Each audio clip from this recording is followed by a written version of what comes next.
غزہ پر اسرائیلی جارحیت کے دوران ایک کردار دنیا بھر کی نیوز اسکرینز پر چھایا رہا، چاہے جنگ سے متعلق اپڈیٹس ہوں، قیدیوں کی رہائی ہو یا کچھ اور۔ لال کفایہ منہ پر لپیٹے یہ چہرہ ہر کچھ روز بعد غزہ میں ہونے والی ڈیولپمنٹ سے دنیا کو آگاہ کرتا تھا۔ ابو عبیدہ نام کا یہ کردار کون ہے؟ یہ وہ سوال تھا جو کئی سالوں سے لوگوں کی زباں پر تھا۔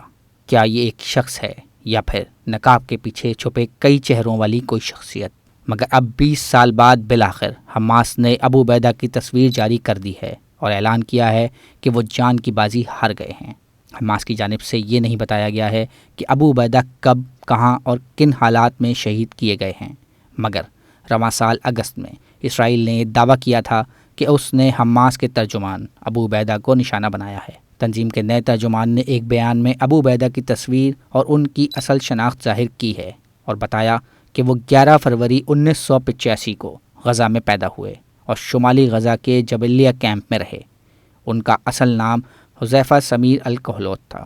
زندگی کے ابتدائی ایام میں ہی القسام بریگیڈ میں شامل ہوئے اور پچھلے 20 سال سے ملٹری کاسٹیوم اور لال کفایہ پہن کر دنیا کو غزہ اور حماس کا پیغام پہنچاتے رہے۔ اسرائیل نے ماضی میں کئی دفعہ ان کو نشانہ بنانے کی کوشش کی مگر ناکام رہا۔ حماس کے نئے ترجمان کا کہنا ہے کہ وہ بھی اپنا نیا نام ابو عبیدہ ہی رکھیں گے۔ نئے ترجمان کی جانب سے مزید بتایا گیا ہے کہ یحییٰ سنوار کے بھائی محمد سنوار اور رئیس سعد سمیت 4 رہنما بھی حالیہ غزہ جنگ میں شہید ہو چکے ہیں۔